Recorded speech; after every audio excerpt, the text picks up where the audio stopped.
저 여자가 지금 뭘 넣는 거지? 저는 부엌 문틈으로 사돈댁의 손을 똑똑히 봤습니다. 주머니에서 약봉지를 꺼내 하얀 가루를 제 생강차에 털어넣고 있었어요. 68년을 살면서 이렇게 등골이 서늘해진 적은 처음이었습니다. 나중에 알고 보니 제 집과 땅이 개발 지역으로 묶여서 수십억 원으로 뛸 예정이었어요.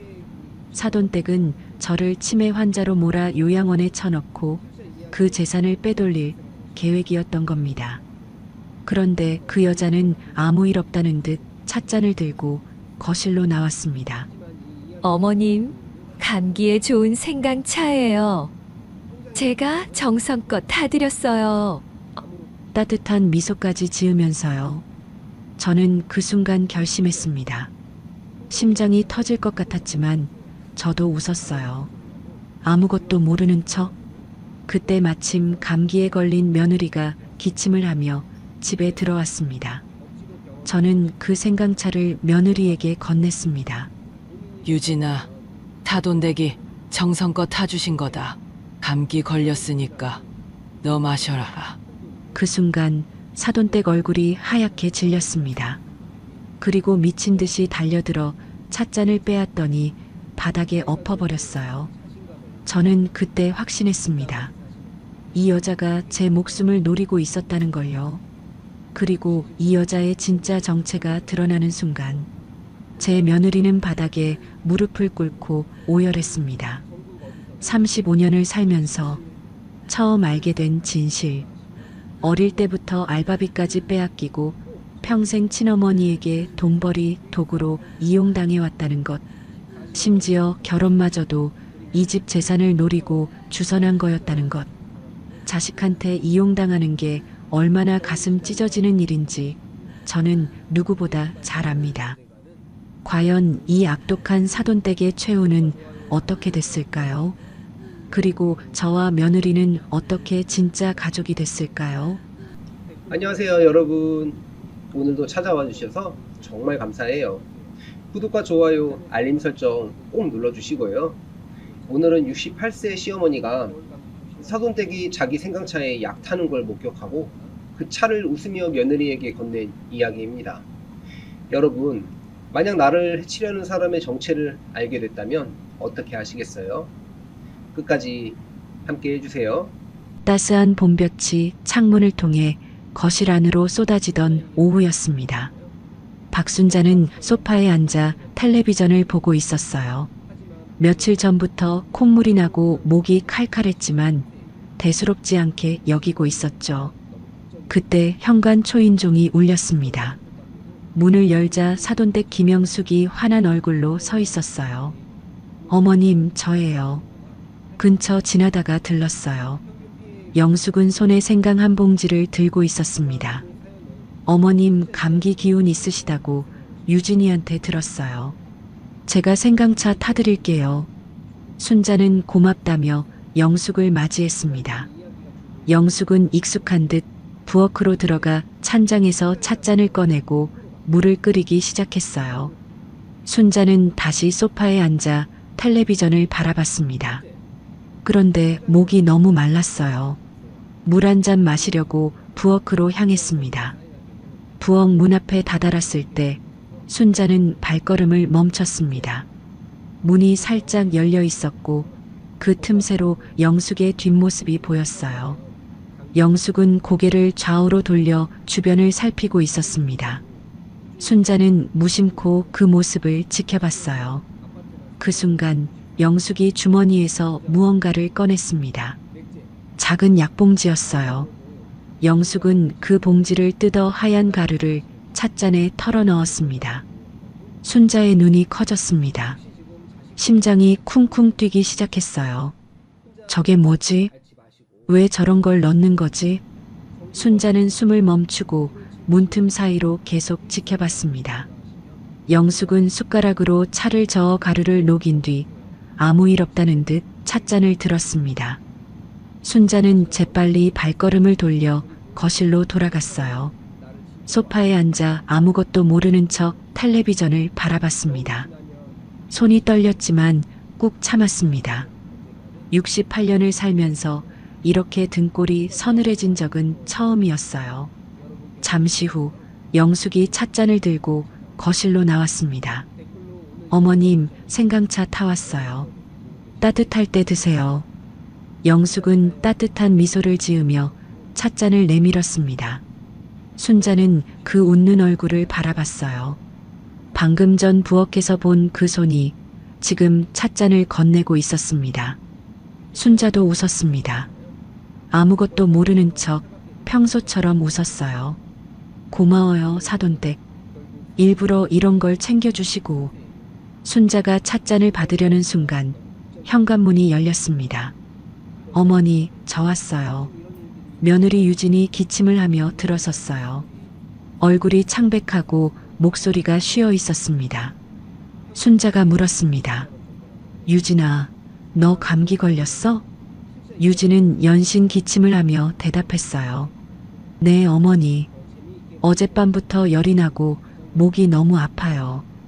꽃집 일찍 닫고 왔어요. 유진은 거실로 들어오다가 친정 어머니를 발견하고 반가워했습니다. 어머, 엄마 왔어요? 언제 오셨어요? 영숙이 딸에게 다가가며 말했어요. 응, 시어머님 감기 걸리셨다고 해서 생강차 타드리러 왔지. 순자는 그 순간 번뜩 떠오르는 생각이 있었습니다. 순자가 유진에게 말했어요. 유진아, 너 감기 심하구나. 이거 마셔라. 순자는 손에 들린 찻잔을 유진에게 내밀었습니다. 사돈댁이 정성껏 타주신 거다. 따뜻할 때 마셔. 유진이 고맙다며 찻잔을 받았습니다. 와, 진짜요? 엄마가 타준 거예요? 고마워요, 엄마. 유진은 환하게 웃으며 찻잔을 입으로 가져갔어요. 그때였습니다. 영숙의 얼굴이 순식간에 하얗게 질렸어요. 영숙은 다급하게 소리쳤습니다. 잠깐, 유진아, 마시지 마. 유진이 찻잔을 입에 대려는 순간 영숙이 달려들었습니다. 영숙은 유진의 손에서 찻잔을 낚아챘어요. 그 바람에 찻잔이 기울어지며 바닥에 엎어졌습니다. 쨍그랑 소리와 함께 생강차가 마루 위로 쏟아졌어요. 유진이 깜짝 놀라 소리쳤습니다. 엄마, 왜 그래요? 갑자기 왜 이래요? 영숙은 허둥대며 말했어요. 아, 그게 너무 뜨거워서. 유진아, 네가 데일까봐 그랬어. 유진은 어리둥절한 표정으로 친정어머니를 바라봤습니다. 데일까봐요? 그냥 말로 하면 되지. 왜 찻잔을 빼앗아요? 영숙은 연신 손을 내저었어요. 미안. 엄마가 너무 놀라서 그랬어. 괜찮지? 순자는 그 모습을 조용히 지켜봤습니다.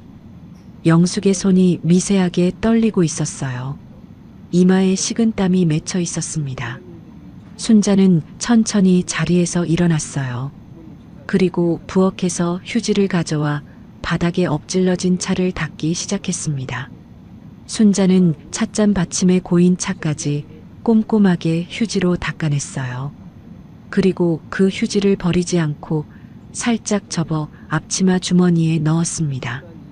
영숙은 그 모습을 보지 못했어요.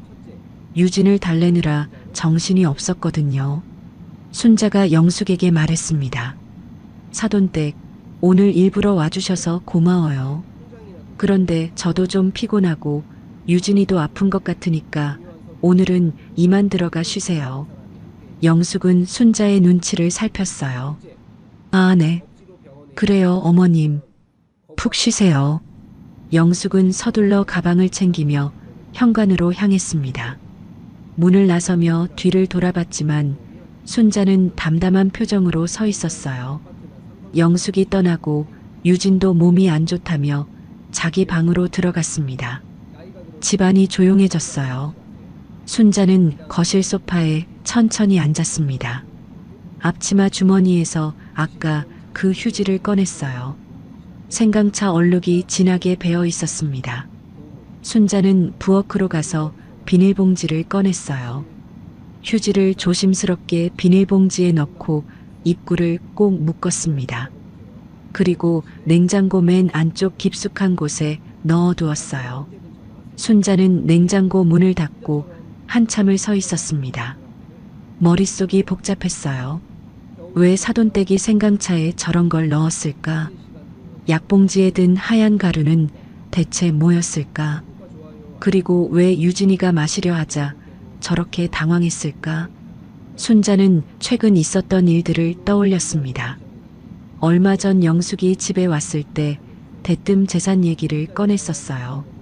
어머님, 이 집 혼자 사시기엔 너무 크지 않으세요? 팔고 작은 데로 옮기시는 건 어때요? 그때는 그냥 흘려들었습니다. 그런데 지금 생각해보니 이상했어요. 순자는 거실 창문 밖을 바라봤습니다. 어둠이 내려앉은 골목이 보였어요. 순자는 중얼거렸습니다. 사돈댁, 당신 대체 뭘 꾸미고 있는 거요? 며칠 후 순자는 평소처럼 시장으로 향했습니다. 순자가 운영하는 반찬 가게는 시장 한가운데 자리 잡고 있었어요. 가게 문을 열고 앞치마를 두르자 익숙한 하루가 시작됐습니다. 단골 손님들이 하나둘 찾아오고 순자는 반찬을 담아 건네며 인사를 나눴어요. 점심때가 지나자 손님이 뜸해졌습니다. 순자는 가게 앞 의자에 앉아 잠시 쉬고 있었어요. 그때 상인회장 홍 반장이 가게 앞으로 다가왔습니다. 홍 반장은 이 시장에서 30년 넘게 철물점을 운영하는 오랜 이웃이었어요. 홍 반장이 주변을 두리번거리며 말했습니다. 순자 씨, 잠깐 얘기 좀 합시다. 순자는 홍 반장의 심각한 표정에 의아해하며 물었어요. 왜요, 반장님? 무슨 일 있어요? 홍 반장이 목소리를 낮추며 말했습니다. 다름이 아니라 요즘 이상한 소문이 돌아서요. 순자는 고개를 갸웃거렸어요. 소문이요? 무슨 소문인데요? 홍 반장이 한숨을 쉬며 말했습니다. 순자 씨 사돈댁 있잖아요. 김영숙 씨. 그 사람이 요즘 동네방네 떠들고 다녀요. 순자의 눈이 커졌습니다. 사돈댁이요? 뭘 떠들고 다녀요? 홍 반장이 미간을 찌푸리며 말했어요. 순자 씨가 요즘 기억력이 많이 나빠졌다고. 자꾸 물건을 잃어버리고 같은 말을 반복한다고요. 순자는 어이가 없어서 피식 웃었습니다. 그게 무슨 소리예요? 저 멀쩡해요. 홍 반장이 고개를 저었어요.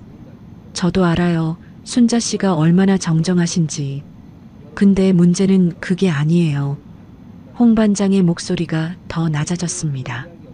그 사람이 순자 씨 치매 초기 같다고 하면서 곧 요양원에 보내야 할 것 같다고 떠들고 다녀요. 순자의 얼굴에서 웃음기가 싹 사라졌습니다. 치매? 요양원?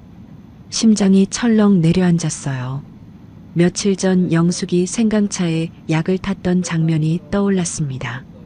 그때는 왜 그런 짓을 했는지 이해할 수 없었어요. 그런데 지금 홍 반장의 말을 듣고 보니 퍼즐 조각이 맞춰지는 느낌이었습니다. 순자가 물었어요. 반장님, 그 소문 어디서 들으셨어요? 홍 반장이 대답했습니다. 약국 사모님한테 들었어요. 사돈댁이 약국에 와서 그런 얘기를 했대요. 그리고 미용실에서도 같은 얘기가 돌더라고요. 순자는 손이 떨려왔습니다. 영숙이 한두 군데가 아니라 여기저기 떠들고 다녔다는 뜻이었어요. 홍 반장이 걱정스러운 얼굴로 말했습니다. 순자 씨, 조심하세요. 그 사람 의도가 뭔지 모르겠지만 뭔가 수상해요. 순자는 고개를 끄덕였어요. 고마워요, 반장님. 알려주셔서 정말 고마워요. 홍 반장이 떠나고 순자는 한참 동안 가만히 앉아 있었습니다. 머릿속이 복잡했어요. 영숙이 왜 이런 짓을 하는 걸까? 순자는 가게 문을 일찍 닫기로 했습니다. 집에 가서 확인해 봐야 할 게 있었어요. 집에 도착한 순자는 서랍에서 서류 봉투를 꺼냈습니다. 남편이 세상을 떠나면서 남긴 재산 관련 서류들이었어요. 순자는 서류를 하나하나 펼쳐보기 시작했습니다. 집 등기부등본, 땅 문서, 보험 증서. 그러다가 한 장의 서류에 눈이 멈췄어요. 며칠 전 동사무소에서 보내온 안내문이었습니다. 순자는 그 안내문을 찬찬히 읽어봤어요. 눈이 점점 커졌습니다. 안내문에는 이렇게 적혀 있었습니다. 순자가 살고 있는 이 동리가 도시개발지역으로 지정됐다는 내용이었어요. 몇 년 안에 대규모 아파트 단지가 들어선다고 했습니다. 순자의 집과 땅 가격이 3배 이상 오를 거라는 예측도 있었어요. 순자는 서류를 들고 한참을 멍하니 앉아 있었습니다. 이제야 모든 게 이해가 됐어요. 영숙이 왜 자꾸 재산 얘기를 꺼냈는지, 왜 생강차에 약을 탔는지, 왜 치매 소문을 퍼뜨리고 다니는지. 영숙은 순자를 치매 환자로 몰아 요양원에 집어넣으려는 거였어요. 그리고 며느리 유진을 통해 이 재산을 빼돌리려는 계획이었습니다. 순자는 분노가 치밀어 올랐지만 꾹 참았어요. 지금 화를 내봐야 아무 소용이 없었습니다. 그날 저녁 유진에게서 전화가 왔습니다. 어머니, 저 유진이에요. 식사하셨어요? 순자는 평소처럼 대답했어요. 응, 했어. 너는? 유진이 잠시 뜸을 들이다가 말했습니다. 어머니, 그런데요. 요즘 어디 불편하신 데 없으세요? 순자는 전화기를 귀에 대고 눈을 가늘게 떴어요. 불편하다니? 왜? 유진이 조심스럽게 말했습니다. 그냥 저희 엄마가 그러는데 어머니가 요즘 깜빡깜빡 하신다고요. 걱정이 돼서요. 순자는 속이 부글부글 끓어올랐지만 목소리를 가다듬었습니다. 유진아, 나 멀쩡해. 뭘 깜빡깜빡해. 너희 엄마가 왜 그런 소리를 하는지 모르겠구나. 유진이 머뭇거리며 말했어요. 그렇죠? 저도 어머니 뵐 때마다 멀쩡하신 것 같은데 저희 엄마가 자꾸 걱정하래요. 전화를 끊고 순자는 한숨을 내쉬었습니다. 영숙이 유진에게까지 손을 쓰고 있었어요. 며느리가 시어머니를 의심하게 만들려는 거였습니다. 며칠 후 이번에는 아들 정우가 집에 들렀습니다. 정우는 거실에 앉아 어머니 얼굴을 유심히 살폈어요. 순자가 물었습니다. 왜 내 얼굴에 뭐 묻었어? 정우가 머리를 극적이며 말했어요. 아니요, 어머니. 그냥 요즘 건강은 어떠세요? 순자는 아들의 눈을 바라봤습니다. 나 건강해. 왜 자꾸 그런 걸 물어? 정우가 말했어요. 장모님이 그러시는데 어머니 건강이 걱정되신대요. 요양원 좋은데 알아봐 드릴까 하셨어요. 순자의 눈이 번뜩였습니다. 요양원. 결국 영숙이 아들에게까지 접근한 거였어요. 순자가 물었습니다. 요양원이라니, 내가 왜 요양원에 가? 정우가 당황하며 말했어요. 아니, 장모님이 혹시 모르니까 미리 알아보시는 게 좋을 것 같다고. 어머니 위하시는 마음에서 그러시는 것 같은데요. 순자는 속에서 불이 났지만 겉으로 내색하지 않았습니다. 그래, 알았어. 걱정해줘서 고맙다고 전해라. 정우가 돌아간 뒤 순자는 창문 앞에 서서 밤하늘을 바라봤어요. 영숙의 거미줄이 가족 전체를 올가매고 있었습니다. 며느리도 아들도 모두 영숙의 말에 조금씩 흔들리고 있었어요. 이대로 가만히 있으면 정말로 요양원에 끌려갈지도 몰랐습니다. 순자는 주먹을 불끈 쥐었어요. 냉장고 안에 보관해둔 그 휴지가 떠올랐습니다. 생강차가 묻은 그 휴지. 그게 지금 순자가 가진 유일한 증거였어요. 순자는 중얼거렸습니다. 사돈댁, 두고 보자. 내가 당하고만 있을 줄 알아? 순자는 내일 아침 일찍 아들 정우를 불러서 모든 진실을 털어놓기로 결심했습니다. 다음 날 아침 순자는 아들 정우에게 전화를 걸었습니다. 정우야, 오늘 점심때 집에 올 수 있어? 할 얘기가 있어. 정우는 어머니의 진지한 목소리에 무슨 일인지 물었지만 순자는 만나서 얘기하자고만 했어요. 점심시간이 되자 정우가 집에 도착했습니다. 순자는 아들을 거실 소파에 앉히고 냉장고에서 비닐봉지를 꺼내왔어요. 정우가 고개를 갸웃거리며 물었습니다. 어머니, 그게 뭐예요? 순자는 비닐봉지를 테이블 위에 올려놓았어요. 며칠 전에 사돈댁이 집에 왔었어. 나한테 생강차 타준다고 했지. 정우가 고개를 끄덕였습니다. 네, 장모님이 어머니 감기 걸리셨다고 생강차 타드리러 간다고 하셨어요. 순자는 아들의 눈을 똑바로 바라봤어요. 그날 내가 부엌에서 봤어. 사돈댁이 생강차에 약봉지에서 뭔가를 털어넣는 걸. 정우의 얼굴이 굳어졌습니다. 예, 그게 무슨 말씀이세요? 순자가 비닐봉지를 가리키며 말했어요. 그날 유진이가 그 차를 마시려고 했는데 사돈댁이 황급히 빼앗아서 바닥에 엎었어. 그때 바닥에 흘린 차를 이 휴지로 닦아서 보관해뒀어. 정우는 믿기 어렵다는 표정이었습니다. 어머니, 장모님이 왜 그런 짓을 해요? 무슨 오해 아니에요? 순자가 고개를 저었어요. 오해가 아니야. 나도 처음엔 내 눈을 의심했어. 근데 어제 반장님한테 들은 얘기가 있어. 순자는 홍 반장에게 들은 치매 소문 이야기를 아들에게 전했습니다.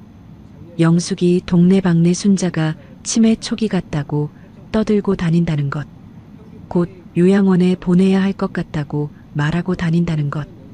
그리고 이 집과 땅이 개발 지역으로 묶여서 땅값이 크게 오를 예정이라는 것까지. 정우의 얼굴이 점점 어두워졌어요. 그러니까 장모님이 어머니를 치매 환자로 몰아서 요양원에 보내고 재산을 빼돌리려 했다는 말씀이세요? 순자가 고개를 끄덕였습니다. 그렇게밖에 안 보여. 정우야, 이 휴지에 뭐가 묻어 있는지 검사해보자. 그래야 확실해지잖아. 정우는 한참 동안 말이 없었어요. 손이 미세하게 떨리고 있었습니다. 어머니, 이게 사실이면 유진이는 어떡해요? 유진이 친엄마잖아요. 순자는 아들의 손을 잡았어요. 나도 그게 걱정이야. 근데 진실은 밝혀야 해. 아니면 우리 가족이 다 무너져.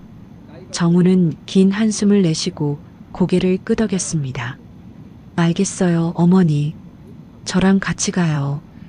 그날 오후 순자와 정우는 함께 경찰서를 찾았습니다.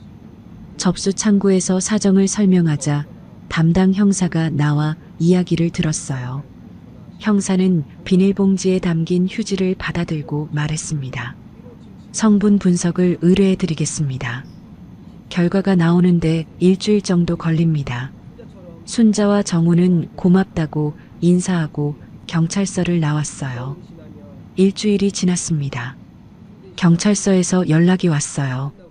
순자와 정우는 다시 경찰서를 찾았습니다. 담당 형사가 검사 결과지를 내밀었어요. 휴지에서 수면제 성분이 검출됐습니다. 일반적인 양보다 많은 양이에요. 순자는 결과지를 받아들고 손이 떨렸습니다. 예상했던 일이었지만 막상 확인하니 가슴이 먹먹했어요. 정우의 얼굴이 새하얗게 질렸습니다. 수면제라고요? 진짜 수면제를 탄 거예요? 형사가 고개를 끄덕였어요. 네, 확실합니다. 고소하실 의향이 있으시면 절차를 안내해 드리겠습니다. 순자는 정우를 바라봤습니다. 정우야, 유진이한테도 알려야 해. 이건 유진이도 알아야 할 일이야. 정우는 괴로운 표정으로 고개를 끄덕였어요. 알겠어요, 어머니. 오늘 저녁에 유진이한테 얘기해요. 그날 저녁 순자의 집 거실에 가족이 모였습니다. 순자와 정우가 소파에 앉아 있고 유진이 맞은편에 앉았어요. 유진은 두 사람의 심각한 표정에 불안해하며 물었습니다. 어머니, 여보, 무슨 일 있어요? 왜 이렇게 분위기가 무거워요? 순자가 테이블 위에 검사 결과지를 올려놓았어요. 유진아, 이걸 봐라. 유진이 결과지를 집어들고 읽기 시작했습니다. 수면제 성분 검출? 이게 뭐예요? 순자가 차분하게 설명했어요. 며칠 전에 내 엄마가 우리 집에 왔었지. 나한테 생강차 타준다고 했어. 유진이 고개를 끄덕였습니다. 네, 엄마가 그러셨어요. 순자가 말을 이었어요. 그날 내가 부엌에서 봤어. 내 엄마가 생강차에 약봉지에서 뭔가를 털어넣는 걸. 그리고 네가 그 차를 마시려고 하니까 황급히 빼앗아서 엎었잖아. 유진의 눈이 커졌습니다. 그게 수면제였다는 거예요? 순자가 고개를 끄덕였어요. 그래. 바닥에 흘린 차를 휴지로 닦아서 검사했더니 수면제가 나왔어. 유진은 믿을 수 없다는 표정으로 고개를 저었습니다. 아니에요. 우리 엄마가 왜 그래요? 어머니, 뭔가 잘못된 거 아니에요? 정우가 아내의 손을 잡았어요. 유진아, 나도 믿기 싫어. 근데 검사 결과가 나왔어. 유진의 눈에 눈물이 고이기 시작했습니다. 왜요? 우리 엄마가 왜 어머니한테 그런 짓을 해요? 순자가 조심스럽게 말했어요. 아마 우리 집 재산 때문인 것 같아. 이동리가 개발지역으로 묶여서 땅값이 많이 오를 예정이거든. 바로 그때 현관 초인종이 울렸습니다. 정우가 일어나 문을 열자 영숙이 서 있었어요. 영숙은 환하게 웃으며 들어왔습니다. 어머, 다들 모여있네. 무슨 좋은 일 있어?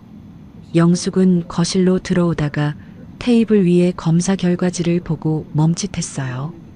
분위기가 심상치 않다는 걸 느낀 거였습니다. 정우가 영숙 앞에 결과지를 내밀었어요. 장모님, 이게 뭔지 아세요? 영숙은 결과지를 흘끗 보더니 표정이 굳어졌습니다. 그게 뭔데? 정우가 말했어요. 며칠 전에 장모님이 어머니한테 타준 생강차에서 수면제가 나왔어요. 왜 생강차에 수면제를 넣으셨어요? 영숙의 얼굴이 순간 일그러졌다가 이내 태연한 척했어요. 무슨 소리야? 내가 왜 그런 짓을 해? 이거 조작 아니야? 누가 나를 모함하고 있어. 순자가 자리에서 일어났습니다. 사돈댁, 나도 거짓말하고 싶지 않아요. 근데 그날 내가 다 봤어요. 부엌에서 약봉지 꺼내서 차에 넣는 거. 영숙의 눈이 흔들렸어요. 뭘 봤다는 거야? 어머님이 잘못 보신 거야. 요즘 기억력이 안 좋으시잖아. 순자가 단호하게 말했습니다. 내 기억력 멀쩡해요. 그리고 사돈댁이 동네방네 내가 치매 걸렸다고 떠들고 다닌 것도 다 알아요. 영숙의 얼굴이 불그락푸르락해졌어요. 궁지에 몰린 거였습니다. 유진이 떨리는 목소리로 물었어요. 엄마, 진짜야? 어머니한테 정말 그런 짓 한 거야? 영숙은 딸을 노려봤습니다.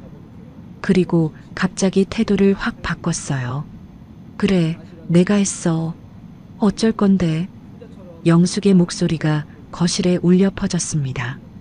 모두가 얼어붙었어요. 영숙이 유진을 손가락으로 가리키며 소리쳤습니다. 이게 다 너 때문이야, 유진아. 네가 제대로 했으면 내가 이럴 필요가 없었어. 유진이 눈물을 흘리며 물었어요. 내가 뭘 잘못했는데? 엄마, 무슨 소리야? 영숙이 비웃음을 지으며 말했습니다. 넌 뭣도 모르지. 내가 널 왜 이 집에 시집 보냈는지 알아? 유진의 얼굴이 하얗게 질렸어요. 무슨 말이야, 엄마? 영숙이 도끼를 품은 눈으로 딸을 바라봤습니다. 이 집 재산이 탐나서 그랬어. 내 시어머니 재산 좀 빼오라고 널 여기 시집 보낸 거야. 유진의 입에서 신음 같은 소리가 새어나왔어요. 그게 무슨... 영숙이 계속 쏟아냈습니다. 넌 어릴 때부터 돈벌이밖에 더 했어? 고등학교 때 알바비도 내가 다 가져갔잖아. 대학 등록금도 네가 벌어서 낸 거잖아. 넌 원래 그런 애야. 유진의 무릎이 꺾이듯 바닥에 주저앉았습니다. 엄마가 나를 그렇게 생각했어? 유진의 온몸이 부들부들 떨렸어요. 35해를 살면서 처음 알게 된 진실이었습니다. 자신은 평생 친어머니에게 돈벌이 도구였다는 것. 결혼마저도 재산을 노리고 주선한 것이었다는 것. 유진은 두 손으로 얼굴을 감싸고 오열하기 시작했어요. 목이 터져라 울부짖었습니다. 정우가 아내를 껴안으며 영숙을 노려봤어요. 장모님, 어떻게 그럴 수가 있어요? 유진이가 딸이에요, 딸. 영숙은 코웃음을 쳤습니다. 딸이면 뭐 어때? 딸도 쓸모가 있어야지. 순자가 영숙 앞으로 다가갔어요. 손이 부르르 떨렸지만 목소리는 단호했습니다. 사돈댁, 당장 나가요. 다신 이 집에 발도 들이지 마요. 영숙이 순자를 노려봤어요. 뭐, 나한테 나가라고? 순자가 현관문을 가리켰습니다. 그래요, 나가요. 지금 당장. 영숙은 이를 악물었습니다. 두고 봐.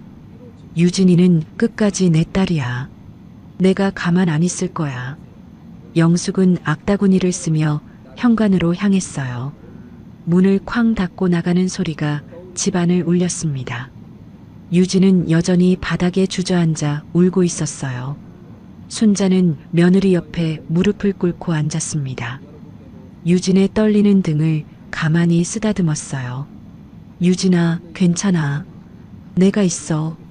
내가 여기 있어. 유진은 시어머니의 품에 얼굴을 묻고 더욱 크게 울었습니다. 다음 날 아침이 밝았습니다.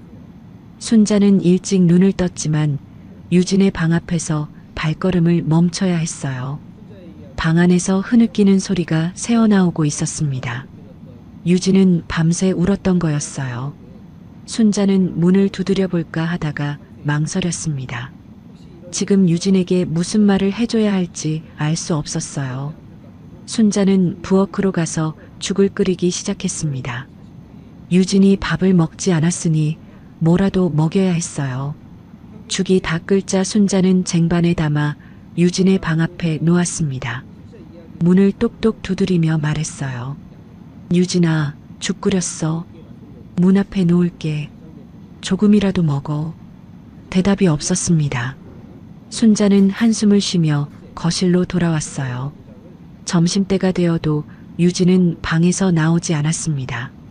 문 앞에 놓아둔 죽은 그대로였어요. 순자는 걱정이 되어 다시 방문 앞에 섰습니다.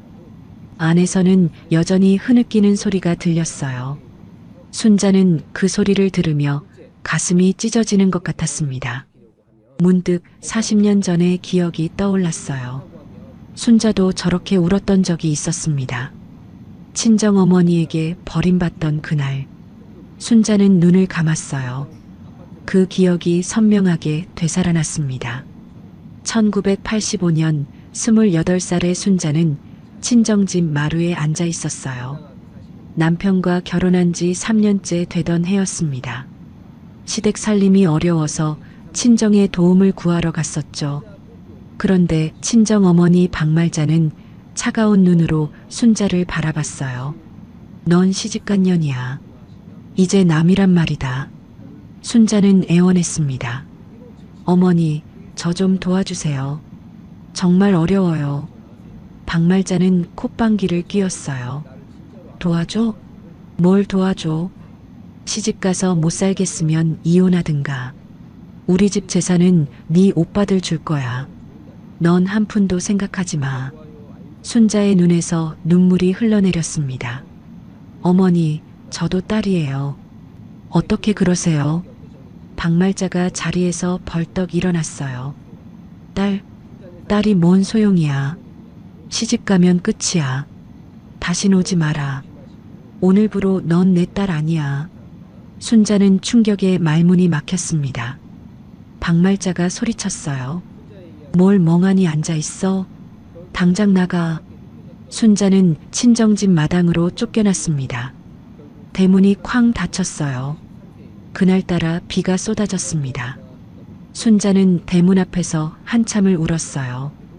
지나가는 사람들이 쳐다봤지만 아무도 말을 걸지 않았습니다. 순자는 보따리 하나 들고 비를 맞으며 걸었어요. 갈 곳이 없었습니다. 친정어머니에게 버림받았다는 사실이 믿기지 않았어요. 그날 순자는 밤새 울었습니다. 그 뒤로 친정과는 완전히 연을 끊었어요. 친정어머니가 세상을 떠났을 때도 순자는 장례식에 가지 않았습니다. 갈 수가 없었어요. 회상에서 깨어난 순자는 눈가를 훔쳤습니다. 40년이 지났는데도 그 상처는 여전히 아팠어요. 순자는 유진의 방문 앞에 다시 섰습니다. 지금 유진이 얼마나 아플지 순자는 누구보다 잘 알았어요. 순자는 결심한 듯 문을 열었습니다. 유진은 침대 위에서 웅크린 채 울고 있었어요. 베개가 눈물로 흥건하게 젖어 있었습니다. 순자는 말없이 침대 가장자리에 앉았어요. 그리고 유진의 등을 가만히 쓰다듬기 시작했습니다. 유진이 흐느끼며 말했어요. 어머니, 저 엄마한테 그런 존재였대요. 순자는 대답하지 않고 계속 등을 쓰다듬었습니다. 유진이 계속 말했어요. 저 어릴 때부터 열심히 살았어요. 알바해서 돈 벌고 엄마 용돈도 드리고 근데 그게 다 이용당한 거였대요. 유진의 목소리가 떨렸습니다. 제 결혼도 저를 사랑해서가 아니라 재산 때문이었대요. 저는 뭐예요? 유진이 울음을 터뜨렸어요. 순자는 유진을 품에 꼭 안았습니다. 유진아, 나도 그랬어. 유진이 고개를 들었어요.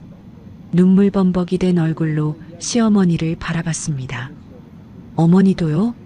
순자가 고개를 끄덕였어요. 나도 친정어머니한테 버림받았어. 40년 전에. 유진의 눈이 커졌습니다. 순자가 말을 이었어요. 시집간 년은 남이라고 재산은 한 푼도 생각하지 말라고 하더라. 대문 밖으로 쫓겨났어. 비 오는 날이었지. 유진이 흐느끼며 물었어요. 어머니도 그런 일이. 순자의 눈에도 눈물이 맺혔습니다. 그래, 그날 나도 밤새 울었어. 친정어머니한테 버림받는 게 얼마나 가슴이 찢어지는지 나는 누구보다 잘 알아. 순자가 유진의 얼굴을 두 손으로 감쌌어요. 그러니까 유진아, 내 마음 내가 안다. 아무도 몰라도 나는 안다. 유진이 시어머니의 품에 얼굴을 묻고 더욱 크게 울었습니다. 순자도 함께 눈물을 흘렸어요. 두 사람은 한참 동안 부둥켜 안고 울었습니다. 같은 상처를 가진 두 여자가 서로의 아픔을 보듬고 있었어요. 한참이 지나고 유진의 울음이 조금 가라앉았습니다. 순자가 유진의 머리카락을 쓸어넘기며 말했어요. 유진아, 이제부터 우리 진짜 가족하자. 유진이 시어머니를 바라봤습니다. 진짜 가족이요? 순자가 유진의 손을 꼭 잡았어요.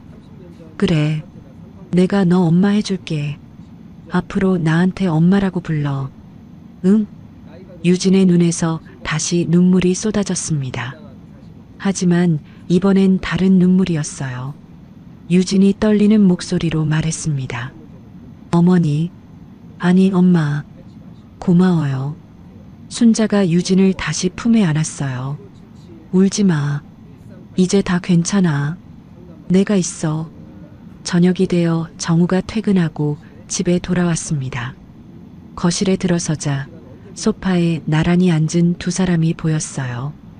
두 사람 모두 눈이 퉁퉁 부어 있었습니다. 정우가 조심스럽게 물었어요. 어머니, 유진아, 괜찮아요? 무슨 일 있었어요? 순자가 아들을 바라보며 말했습니다. 정우야, 이제 유진이는 내 딸이야. 우리 셋이서 힘 합쳐서 사돈댁일 마무리하자. 정우는 어머니의 얼굴을 그리고 아내의 얼굴을 번갈아 봤어요. 두 사람의 눈에 무언가가 달라져 있었습니다. 정우가 고개를 끄덕였어요. 알겠어요, 어머니. 제가 두 분 지킬게요. 정우는 소파 앞에 무릎을 꿇고 앉았습니다. 그리고 어머니와 아내의 손을 함께 잡았어요. 우리 가족, 제가 지키겠습니다. 순자가 아들의 손을 꼭 쥐었어요. 유진도 남편의 손을 잡았습니다. 세 사람의 손이 하나로 모였어요. 창문 밖으로 노을이 지고 있었습니다. 붉은 저녁놀이 거실 안으로 쏟아져 들어왔어요. 순자는 며느리와 아들을 바라보며 생각했습니다. 이제 시작이라고. 영숙이 쉽게 물러나지 않을 거라는 걸 순자는 알고 있었어요. 하지만 두렵지 않았습니다. 이제 혼자가 아니니까요. 2주 후 순자와 정우는 경찰서를 찾았습니다. 영숙을 정식으로 고소하기 위해서였어요. 담당 형사가 고소장을 접수하며 말했습니다. 증거가 확실하니까 수사 진행하겠습니다. 연락드릴게요. 순자는 고개를 끄덕이며 경찰서를 나왔어요. 정우가 어머니를 부축하며 말했습니다. 어머니, 이제 저희가 할 일은 다 했어요. 결과를 기다려보죠. 순자는 아들의 손을 꼭 잡았어요. 그래, 이제 우리는 우리 삶을 살자. 고소 절차를 마치고 나니 마음이 한결 가벼워졌습니다. 집으로 돌아오는 길에 순자는 하늘을 올려다봤어요. 맑은 하늘에 구름 한 점 없었습니다. 집에 도착하니 유진이 현관에서 기다리고 있었어요. 유진의 얼굴에는 며칠 전과 달리 생기가 돌아와 있었습니다. 어머니, 아니 엄마 어떻게 됐어요? 순자가 웃으며 대답했어요. 다 잘 됐어. 이제 기다리기만 하면 돼. 유진이 환하게 웃었습니다. 그 웃음을 보니 순자의 마음도 따뜻해졌어요. 그날 저녁 세 식구는 오랜만에 함께 밥을 먹었습니다. 유진이 직접 요리를 했어요. 된장찌개와 계란말이, 그리고 나물 반찬 몇 가지. 소박하지만 정성이 가득한 밥상이었습니다. 정우가 밥을 먹으며 말했어요. 유진아, 요리 솜씨가 많이 늘었네. 유진이 수줍게 웃었습니다. 엄마한테 배웠어요. 엄마가 가르쳐 주셨거든요. 순자가 며느리를 바라보며 흐뭇하게 웃었어요. 유진이가 손재주가 좋아서 금방 배워. 밥상 위로 웃음꽃이 피었습니다. 이렇게 평화로운 저녁은 오랜만이었어요. 한 달이 흘렀습니다. 순자의 집에는 매일같이 웃음소리가 넘쳤어요. 유진은 이제 순자를 엄마라고 자연스럽게 불렀습니다. 어느 날 저녁 유진이 조심스럽게 말을 꺼냈어요. 엄마, 여보, 할 말이 있어요. 순자와 정우가 유진을 바라봤습니다. 유진의 얼굴이 살짝 붉어져 있었어요. 저 임신했어요. 순간 거실이 조용해졌습니다. 순자의 눈이 커졌어요. 뭐라고? 임신? 유진이 고개를 끄덕였습니다. 네, 오늘 병원에서 확인했어요. 8주래요. 순자의 눈에 눈물이 글썽였어요. 세상에, 손주가 생기는 거야? 정우도 믿기지 않는다는 표정이었습니다. 유진아, 진짜야? 우리 아기가 생긴 거야? 유진이 환하게 웃으며 고개를 끄덕였어요. 순자가 벌떡 일어나 유진을 품에 안았습니다. 고맙다, 유진아. 정말 고맙다. 순자의 볼을 타고 눈물이 흘러내렸어요. 기쁨의 눈물이었습니다. 정우도 두 사람을 함께 안았어요. 세 식구가 거실 한가운데서 부둥켜 안고 기뻐했습니다. 그날 밤 순자는 잠이 오지 않았어요. 너무 기뻐서 잠을 잘 수가 없었습니다. 손주라니, 내 핏줄을 이어받은 아이가 태어나는 거였어요. 순자는 천장을 바라보며 중얼거렸습니다. 여보, 하늘에서 보고 있죠? 우리 손주가 생겼어요. 다음 날부터 순자는 며느리 챙기기에 바빴습니다. 아침마다 미역국을 끓이고 과일을 깎아 유진 방에 갖다 줬어요. 유진이 입덧이 심하다고 하면 생강을 다려 먹였습니다. 엄마, 너무 챙기지 않으셔도 돼요. 저 괜찮아요. 유진이 미안해하며 말했지만 순자는 고개를 저었어요. 무슨 소리야? 임신 초기가 제일 중요해. 무리하면 안 돼. 유진의 눈시울이 붉어졌습니다. 엄마, 고마워요. 진짜 고마워요. 순자가 며느리의 손을 잡았어요. 가족인데 당연한 거지. 유진은 시어머니의 따뜻함에 매일 감동받았습니다. 친정어머니에게서는 한 번도 받아보지 못한 사랑이었어요. 며칠 후 유진이 순자에게 말했습니다. 엄마, 저도 가만히 있으면 미안해요. 시장에 나가서 가게 일 도울게요. 순자가 손을 내저었어요. 안 돼. 임신했는데 무거운 거 들면 어떡해. 유진이 웃으며 말했습니다. 무거운 건 안 들어요.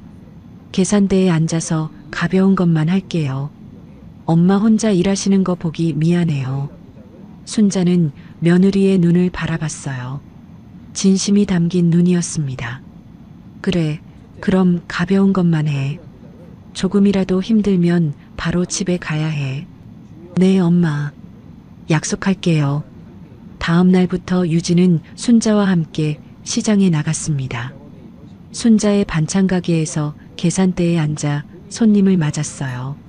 시장 사람들이 두 사람을 신기하게 바라봤습니다. 어머, 순자 씨. 며느리분이랑 같이 일하시네요? 순자가 웃으며 대답했어요. 네, 우리 유진이가 도와주겠다고 해서요. 옆 가게 아주머니가 유진을 보며 말했습니다. 와, 진짜 사이좋아 보여요. 친모녀 같아. 유진이 수줍게 웃었어요. 어머니가 저한테 너무 잘해주셔서요. 순자가 며느리의 어깨를 감싸며 말했습니다. 우리 유진이가 착해서 그래요. 상인회장 홍반장이 두 사람을 보며 다가왔어요. 순자 씨, 복 받으셨네요. 저런 며느리 두고. 순자가 환하게 웃었습니다. 그러게요. 제가 복이 많죠. 홍반장이 유진에게 말했어요. 아가씨, 시어머니한테 효도 많이 하세요. 이렇게 좋은 분 없어요. 유진이 고개를 끄덕였습니다. 네, 저도 알아요. 정말 좋은 분이에요. 시장 사람들은 두 사람을 부러워했어요. 요즘 시대에 저렇게 사이좋은 시어머니와 며느리를 보기 힘드니까요. 유진은 친정어머니 영숙의 연락을 모두 차단했습니다. 영숙이 몇 번이나 전화하고 문자를 보냈지만 유진은 읽지도 않았어요. 정우에게 유진이 말했습니다. 여보, 나 이제 그 사람 연락 다 끊었어. 다신 안 볼 거야. 정우가 아내의 손을 잡았어요. 잘했어. 힘들면 말해. 유진이 고개를 저었습니다. 안 힘들어. 이제 엄마만 있으면 돼. 진짜 엄마가 생겼잖아. 어느 맑은 주말, 세 식구는 근처 공원으로 나들이를 갔습니다. 돗자리를 펴고 앉아 김밥을 먹었어요. 순자가 직접 싼 김밥이었습니다. 유진이 김밥을 한 입 베어 물며 말했어요. 엄마, 김밥 진짜 맛있어요. 순자가 웃으며 대답했습니다. 맛있으면 많이 먹어. 뱃속 아기도 먹어야지. 정우가 아내 옆에 누우며 말했어요. 아, 좋다. 이렇게 평화로운 날이 오다니.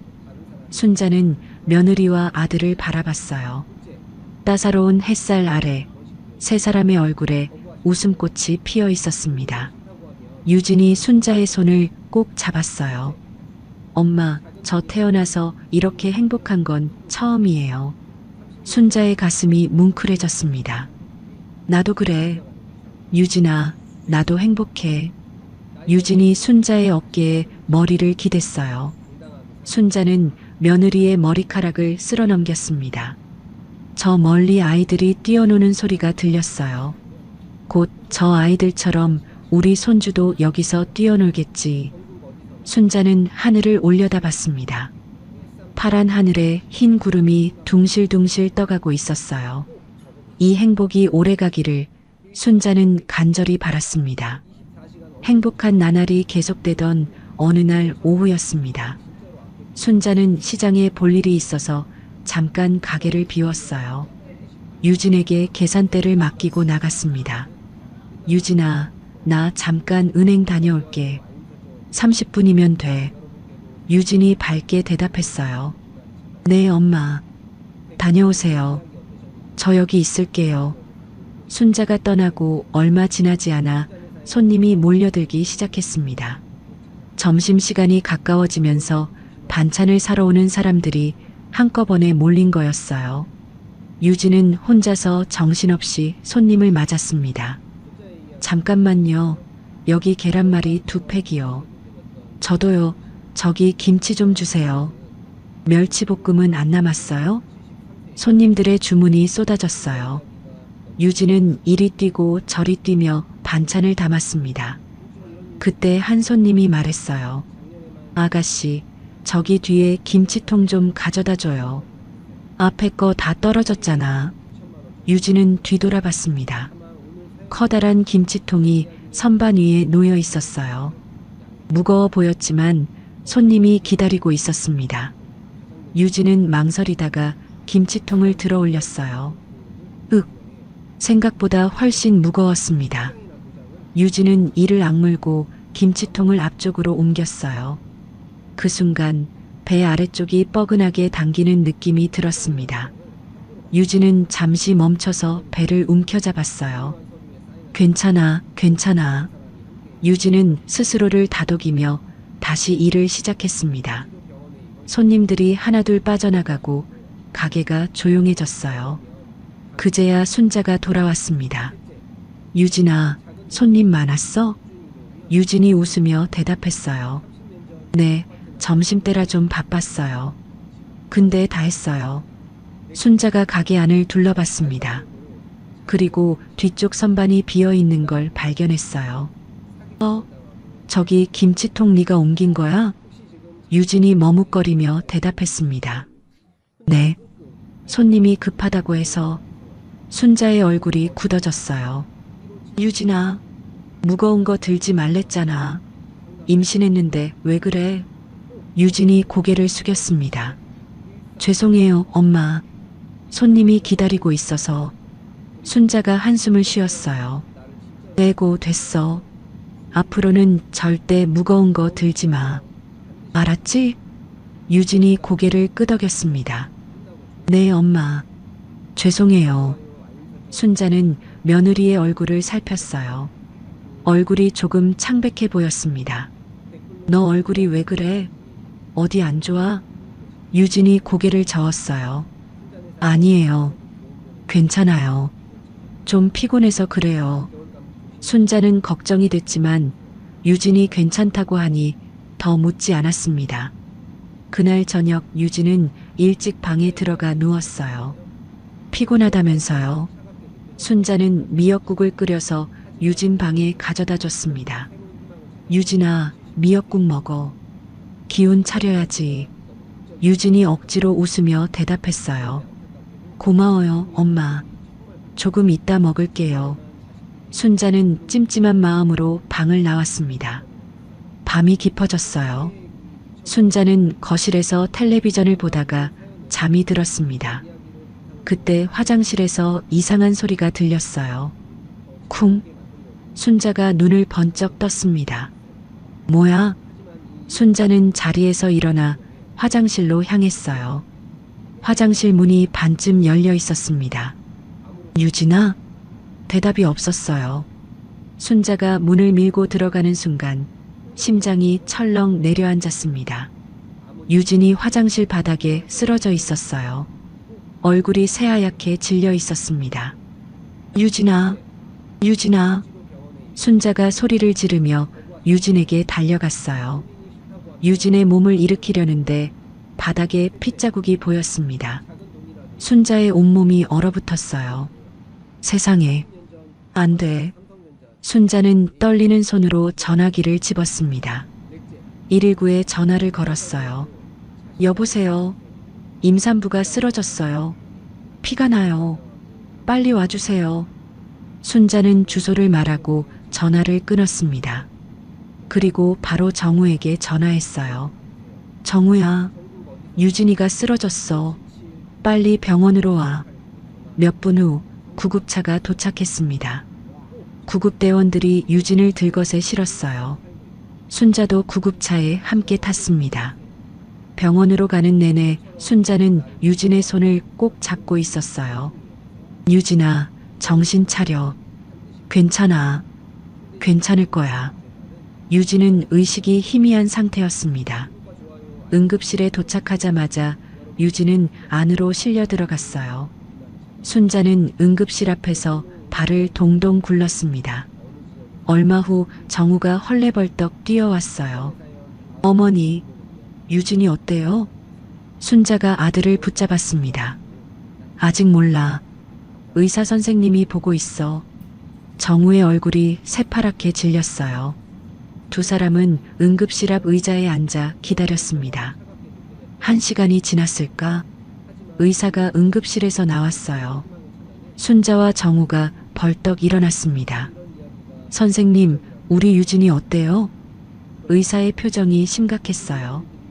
유산 위기 상태입니다. 과로와 스트레스가 원인으로 보여요. 절대 안정이 필요합니다. 순자의 눈앞이 캄캄해졌습니다. 유산이요? 아이가 위험한 거예요? 의사가 고개를 끄덕였어요. 지금 상태가 많이 안 좋습니다. 일단 입원해서 경과를 지켜봐야 합니다. 정우가 떨리는 목소리로 물었습니다. 유진이는요? 유진이는 괜찮은 거예요? 의사가 대답했어요. 산모도 많이 지쳐 있습니다. 당분간 절대 안정이 필요해요. 순자는 다리에 힘이 풀려 의자에 주저앉았습니다. 내가 더 신경 썼어야 했는데, 내가 가게 비우지 말았어야 했는데, 정우가 어머니를 안았어요. 어머니 잘못 아니에요. 유진이 괜찮을 거예요. 하지만 순자는 자책을 멈출 수 없었습니다.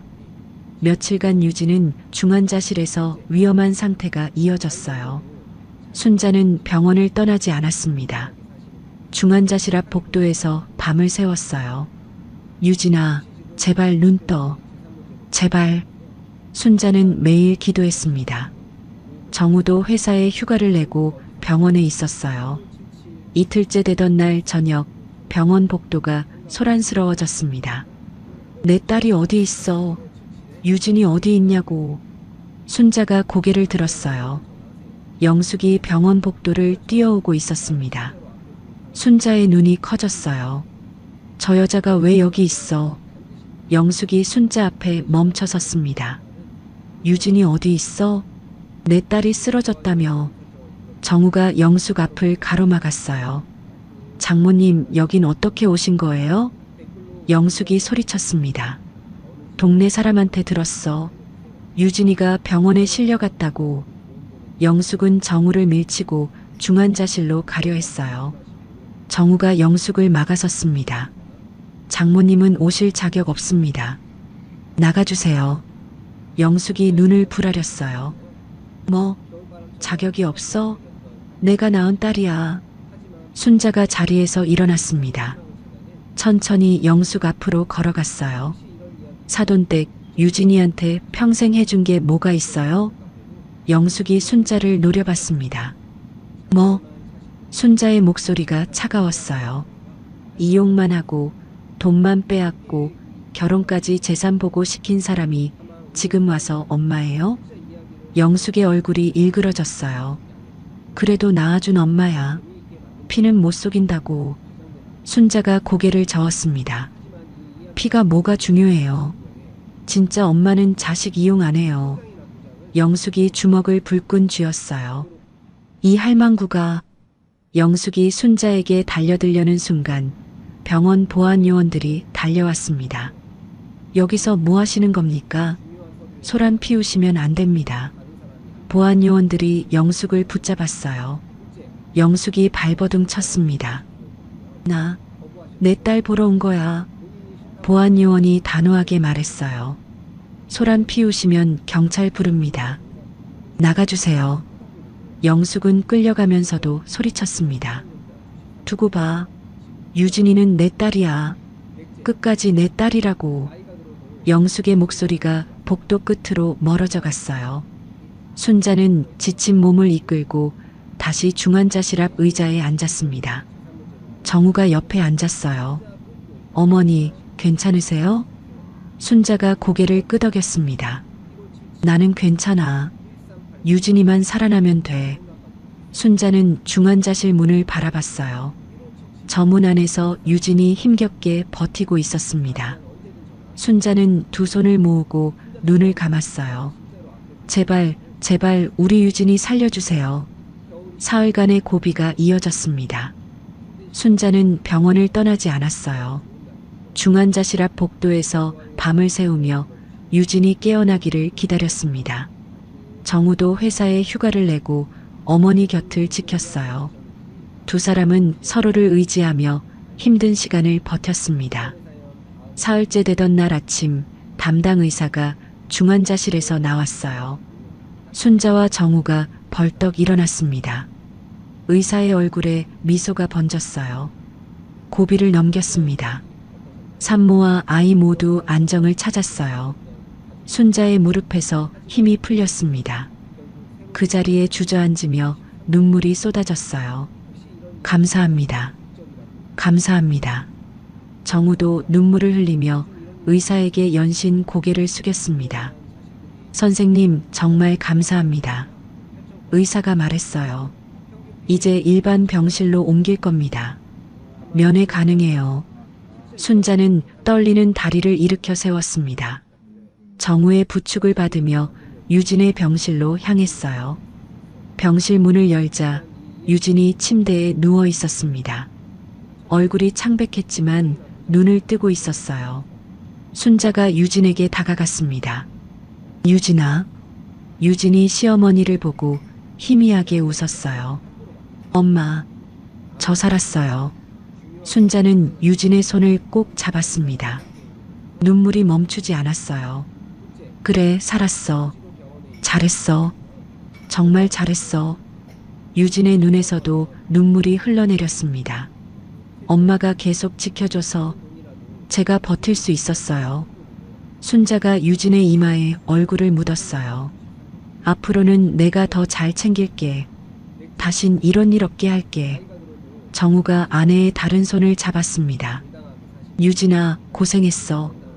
이제 푹 쉬어. 세 사람은 한참 동안 손을 맞잡고 눈물을 흘렸어요. 일주일 후 유진이 퇴원했습니다. 순자는 며느리를 집에서 극진히 돌봤어요. 유진이 손가락 하나 까딱하지 못하게 했습니다. 유진아, 누워있어. 내가 다 할게. 엄마, 저 좀 움직여도 돼요.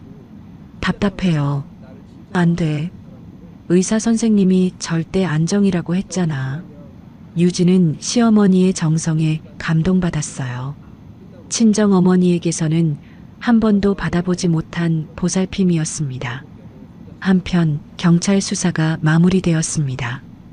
담당 형사에게서 연락이 왔어요.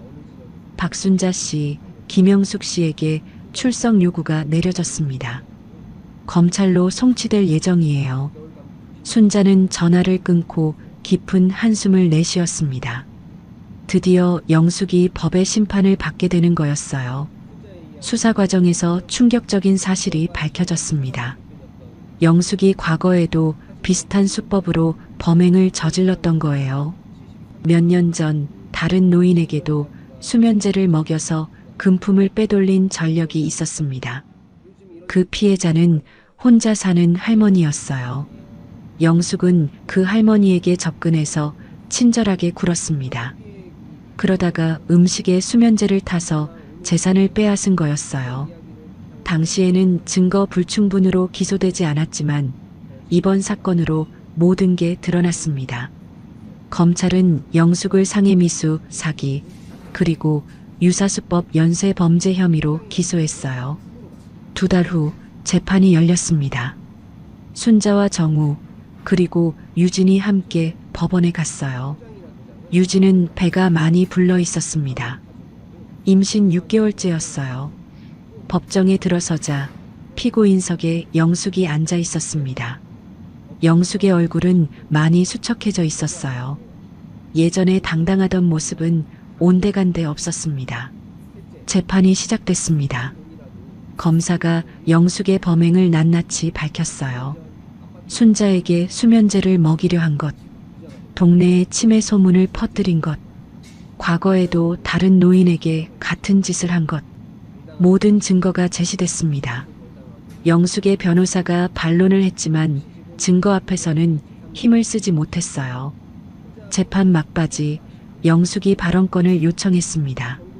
판사가 허락하자 영숙이 자리에서 일어났어요. 영숙의 시선이 유진에게 향했습니다. 영숙의 눈에 눈물이 고였어요. 유진아. 유진은 고개를 돌렸습니다. 영숙의 얼굴을 쳐다보지 않았어요. 영숙이 떨리는 목소리로 말했습니다. 유진아, 엄마가 잘못했어. 제발 한 번만 봐줘. 법정 안이 조용해졌어요. 영숙이 계속 말했습니다. 엄마가 욕심이 너무 많았어. 돈에 눈이 멀어서 정신을 못 차렸어. 영숙의 눈에서 눈물이 흘러내렸습니다. 네가 어릴 때부터 엄마가 너무 못했어. 알아. 다 알아. 유진은 여전히 고개를 돌린 채였어요. 눈물이 볼을 타고 흘러내렸지만 영숙을 보지 않았습니다. 영숙이 오열했어요. 유진아, 제발 용서해줘. 엄마가 잘못했어. 유진은 대답하지 않았습니다. 순자의 손을 꼭 잡은 채 눈을 감았어요. 잠시 후 판사가 판결을 내렸습니다. 피고인 김영숙에게 징역 5년을 선고합니다. 법정 안에 웅성거림이 퍼졌어요. 영숙의 얼굴이 새하얗게 질렸습니다. 법정 경위들이 영숙을 데리고 나가려 했어요. 영숙이 발버둥 치며 소리쳤습니다. 유진아, 유진아. 영숙은 끌려가면서도 딸의 이름을 불렀어요. 유진아, 엄마야. 한 번만 봐줘. 유진은 끝까지 고개를 돌린 채였습니다. 영숙의 목소리가 법정 밖으로 멀어져 갔어요. 법정이 다시 조용해졌습니다. 유진의 어깨가 떨리고 있었어요. 소리 없이 울고 있었습니다. 순자가 유진의 어깨를 감쌌어요. 유진아, 괜찮아. 다 끝났어. 유진이 시어머니의 품에 얼굴을 묻었습니다. 엄마, 힘들어요. 순자가 유진의 등을 토닥였어요. 알아. 힘든 거 알아. 그래도 잘 참았어. 정우가 아내의 손을 잡았습니다. 유진아, 이제 우리만 보고 살자. 응? 법원을 나서며 유진이 순자에게 말했어요. 엄마, 이제 진짜 끝난 거죠? 순자가 고개를 끄덕였습니다. 그래, 다 끝났어. 유진이 순자의 손을 꼭 잡았어요. 엄마, 저한테 엄마는 엄마뿐이에요. 진짜 엄마는 엄마 한 분이에요. 순자의 눈에 눈물이 맺혔습니다. 나도 그래. 유진이 넌 내 딸이야. 순자는 며느리를 품에 안았어요. 정우가 두 사람을 함께 안았습니다. 법원 앞 계단에서 세 사람은 한참 동안 서로를 안고 있었어요. 차가운 바람이 불었지만 세 사람의 마음은 따뜻했습니다. 순자는 생각했어요. 이제 정말 끝이라고. 앞으로는 행복만 남았다고. 5달이 흘렀습니다. 계절이 바뀌고 따뜻한 봄이 찾아왔어요. 유진의 배는 많이 불러서 이제 곧 출산을 앞두고 있었습니다. 순자는 매일 며느리 곁을 지키며 출산 준비를 했어요. 아기 옷도 사고 기저귀도 준비하고 방도 깨끗이 꾸몄습니다. 어느 날 새벽 유진이 갑자기 배를 움켜잡았어요. 엄마, 배가 아파요. 순자가 벌떡 일어났습니다. 진통이 왔구나. 정우야, 일어나. 정우가 허둥지둥 일어나 차를 빼왔어요. 세 사람은 급히 병원으로 향했습니다. 병원에 도착하자 유진은 바로 분만실로 들어갔어요. 순자와 정우는 분만실 앞에서 초조하게 기다렸습니다. 순자는 두 손을 모으고 눈을 감았어요. 제발 순산하게 해주세요. 1시간이 지났을까? 2시간이 지났을까? 시간이 얼마나 흘렀는지 알 수 없었어요. 그때 분만실 문이 열렸습니다. 간호사가 화난 얼굴로 나왔어요. 축하드려요. 건강한 사내아이예요. 순자의 눈에서 눈물이 쏟아졌습니다. 사내아이. 손주가 태어났어. 정우도 눈물을 글썽이며 웃었어요. 어머니, 저 아빠 됐어요. 잠시 후 간호사가 아기를 포대기에 싸서 나왔습니다. 순자에게 아기를 건넸어요. 할머니, 손주 안아보세요. 순자는 떨리는 손으로 아기를 받았습니다. 조그만 얼굴이 너무나 예뻤어요. 순자의 눈에서 눈물이 뚝뚝 떨어졌습니다. 아가야, 할머니다. 순자는 아기의 조그만 손을 만졌어요. 아기가 순자의 손가락을 꼭 잡았습니다. 순자의 가슴이 벅차올랐어요. 이 아이는 우리가 꼭 행복하게 키울 거야. 정우가 어머니 옆에서 아기를 바라봤습니다. 어머니 예쁘죠? 우리 아들이에요. 순자가 고개를 끄덕였어요. 그래, 너무 예뻐. 세상에서 제일 예뻐. 얼마 후 유진이 회복실로 옮겨졌습니다. 순자가 아기를 안고 유진에게 다가갔어요. 유진은 지쳐 있었지만 얼굴에 미소가 가득했습니다. 엄마, 우리 아기 예쁘죠? 순자가 유진의 손을 잡았어요. 그래, 너무 예뻐. 고생했어, 유진아. 유진의 눈에 눈물이 맺혔습니다. 엄마가 저한테 해준 것처럼 저도 이 아이한테 진짜 엄마가 될게요. 순자가 며느리의 이마를 쓸어넘겼어요. 그래, 넌 좋은 엄마가 될 거야. 내가 보장해. 정우가 아내의 손을 잡았습니다. 유진아, 고마워. 사랑해. 유진이 남편에게 미소 지었어요. 나도 사랑해. 병실에 따뜻한 햇살이 쏟아져 들어왔습니다. 새 생명의 탄생으로 가족 모두가 행복에 젖어 있었어요. 100일이 되던 날 순자의 집 마당에서 작은 잔치가 열렸습니다. 시장 이웃들이 하나둘 모여들었어요. 홍 반장이 선물을 들고 왔습니다. 순자 씨, 축하해요. 손주 100일이라면서요? 순자가 환하게 웃었어요. 네, 고마워요. 들어오세요. 마당에 돗자리를 펴고 음식을 차렸습니다. 소박하지만 정성이 가득한 잔치상이었어요. 유진이 아기를 안고 마당으로 나왔습니다. 이웃들이 아기를 보며 감탄했어요. 어머, 아기가 너무 예쁘네. 엄마 닮았어요. 눈이 똑같아. 유진이 수줍게 웃었습니다. 홍 반장이 순자에게 말했어요. 순자 씨, 이제 걱정 없이 손주 보며 사시겠네요. 순자가 며느리를 바라봤습니다. 다 유진이 덕이에요. 좋은 며느리 둬서 제가 복 받은 거죠. 유진이 시어머니의 말에 눈시울이 붉어졌어요. 잔치가 끝나고 저녁이 됐습니다. 손님들이 하나둘 떠나고 집안이 조용해졌어요. 순자는 조용히 방으로 들어갔습니다. 책상 앞에 앉아서 편지지를 꺼냈어요. 펜을 들고 잠시 생각에 잠겼습니다. 그리고 천천히 글을 쓰기 시작했어요. 편지를 다 쓴 순자는 봉투에 편지를 넣었습니다. 그리고 서랍에서 사진 한 장을 꺼냈어요. 오늘 100일 잔치에서 찍은 가족 사진이었습니다. 순자와 유진, 정우, 그리고 아기가 함께 웃고 있는 사진이었어요. 순자는 사진을 봉투에 함께 넣고 봉투를 봉했습니다. 봉투 겉면에 주소를 적었어요. 교도소 주소였습니다. 며칠 후 교도소에 있는 영숙에게 봉투가 도착했습니다. 영숙은 떨리는 손으로 봉투를 열었어요. 안에서 편지와 사진 한 장이 나왔습니다. 영숙은 먼저 사진을 보았어요. 행복하게 웃고 있는 가족의 모습이었습니다. 유진이 아기를 안고 환하게 웃고 있었어요. 순자가 그 옆에서 다정하게 웃고 있었습니다. 영숙의 손이 떨렸어요. 영숙은 편지를 펼쳤습니다. 편지에는 이렇게 적혀 있었어요. 사돈댁 유진이는 건강해요. 손주도 잘 자라고 있어요. 남은 시간 자신을 돌아보세요.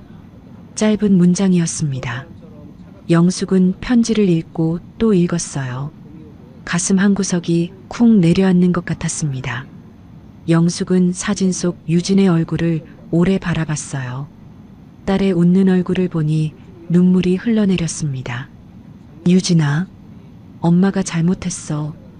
영숙은 사진을 가슴에 꼭 안고 오열했어요.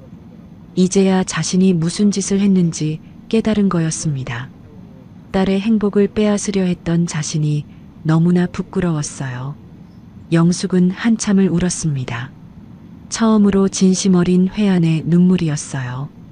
같은 시각 순자의 집 마당에서는 평화로운 풍경이 펼쳐지고 있었습니다. 유진이 아기를 안고 햇살 아래 서 있었어요. 아기가 햇살을 받으며 방긋 웃었습니다. 순자가 마당으로 나왔어요. 유진에게 다가가 손주의 볼을 어루만졌습니다.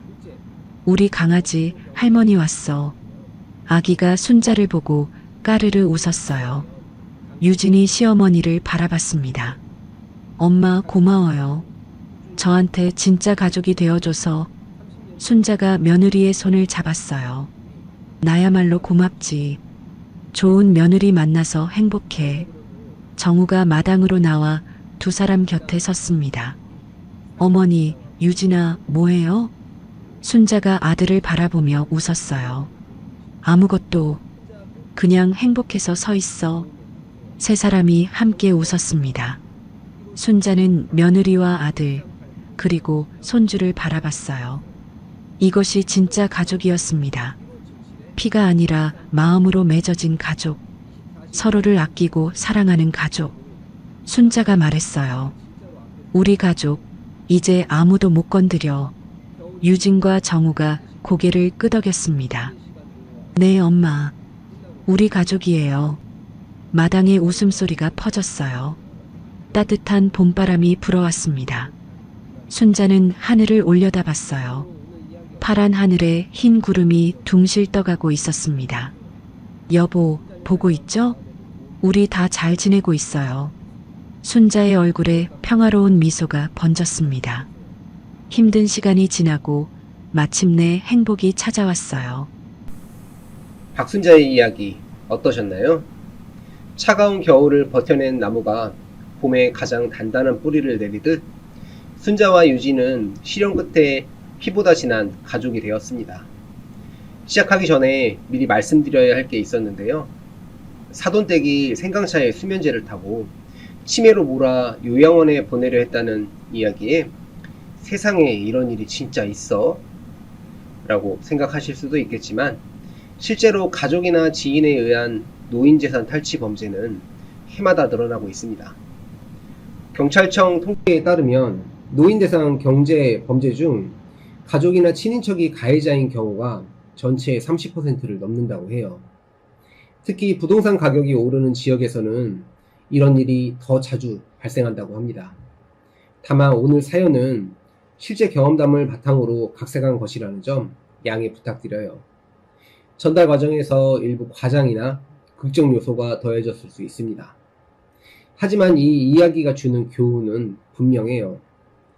첫째, 재산 관련 서류는 반드시 본인이 직접 관리하고 개발지역 지정 같은 중요한 정보는 스스로 확인하세요. 누군가 갑자기 재산 이야기를 꺼내면 그 의도를 의심해 봐야 합니다. 둘째, 이상한 낌새가 보이면 증거를 확보하세요.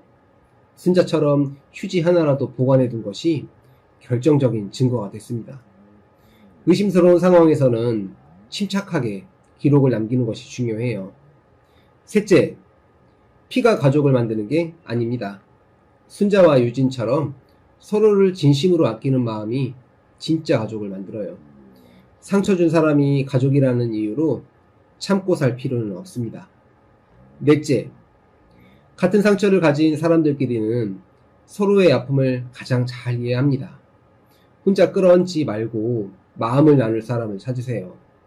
그 한 사람이 인생을 바꿀 수 있어요. 혹시 지금 가까운 사람에게 배신당하거나 가족이라는 이름으로 상처받고 계신 분들이 있다면 순자처럼 혼자 삼키지 마시고 믿을 수 있는 사람에게 손을 내밀어 보세요. 그리고 기억하세요. 당신을 진심으로 아끼는 사람이 분명히 있다는 걸요. 겨울이 아무리 길어도 봄은 반드시 옵니다. 지금 힘드시더라도 포기하지 마세요. 순자와 유진처럼 여러분에게도 따뜻한 봄날이 찾아올 거예요. 구독과 좋아요, 알림 설정을 눌러주시면 여러분께도 순자처럼 진정한 행복이 찾아올 거예요. 댓글로 시청하고 계신 지역과 의견을 남겨주세요. 순자네 사연 다음에도 정말 재미있는 사연으로 또 찾아뵙겠습니다. 항상 건강하시고 감기 조심하세요. 감사합니다.